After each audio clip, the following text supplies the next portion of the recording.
my sweetheart, the light of my life. And this poem is called The Joys of Motherhood. This is for all the parents in the house and all of y'all who are thinking about having kids. Think about it. Think that it's serious, but think about it. Okay. So, you think you want to be a mama, do you? Think you can handle that? Think you got everything figured out? You really think that you're ready? Well, guess what?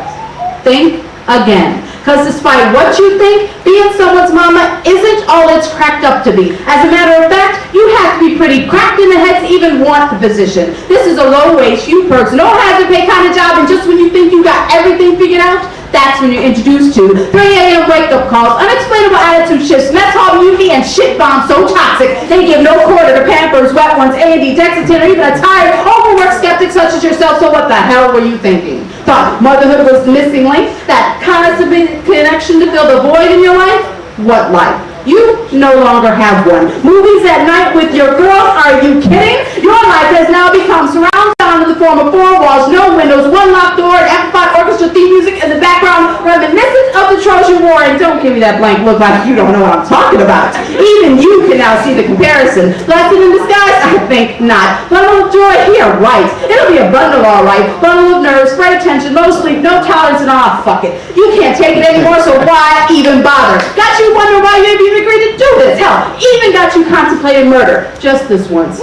Because nothing, no one ever said at any time prepared you for this, and there is nothing else to compare to in the world except maybe the falling of Rome, and of course, that damn Trojan horse. But those 2 catastrophic events aside, you'd much rather be having your molar teeth pulled instead of changing another stinky ass diaper. And if that kid screams just one more time, you swear by all that is sacred and holy, you blow every single pubic hair until the pain becomes so unbearable you will never entertain notions of motherhood another day in your life.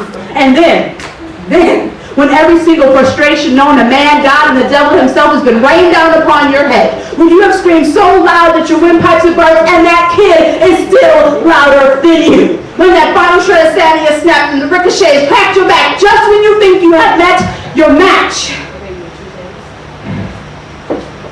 he smiles. That breathtakingly beautiful, precious, no, wait, perfect. And I haven't used that word since the day my son was burned, so you've got to understand what I mean when I say perfect with a smile. And what makes it so perfect is that it's just for you. And every little thing that you do that you think doesn't matter, matters to him. So he smiles, because without words, that's all he has to give. And ironically, it makes it all worth it in the end. So, you think you want to be a mama?